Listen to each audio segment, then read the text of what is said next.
मैं रिभा तिवारी उपस्थित हूँ अपने चैनल पे बहुत ही प्यारा सा शिव चर्चा का गाना लेकर के। अगर आप लोग मेरा चैनल सब्सक्राइब कर लिए हैं तो अच्छी बात है, नहीं किए हैं तो चैनल को सब्सक्राइब कर लीजिएगा, लाइक कमेंट शेयर जरूर कीजिएगा। चलिए हम आप लोग को बहुत ही प्यारा सा गाना सुनाते हैं शिव चर्चा का। तो प्रेम से बोलिए हर हर महादेव, माता गौरा पार्वती की जय, कार्तिक गणेश जी की जय, शिव गुरु की जय।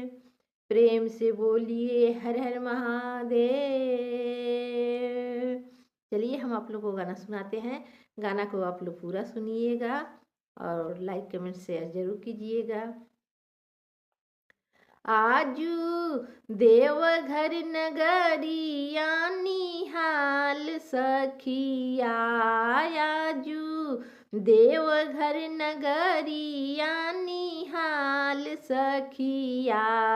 सब देवता में भोला जी कमाल सखिया,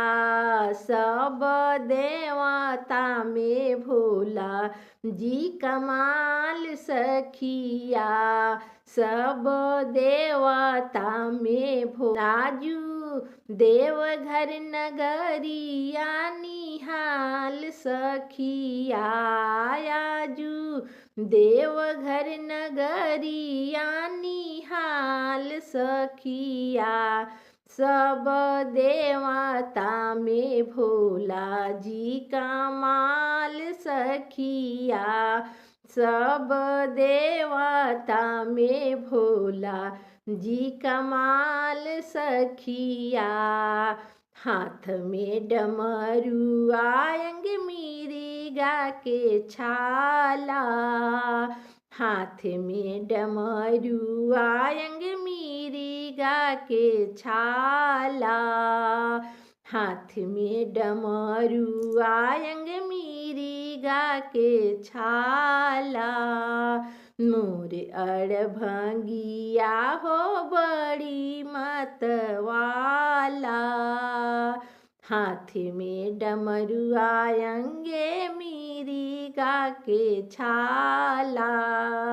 मोर अड़भंगिया हो बड़ी मतवाला, आहे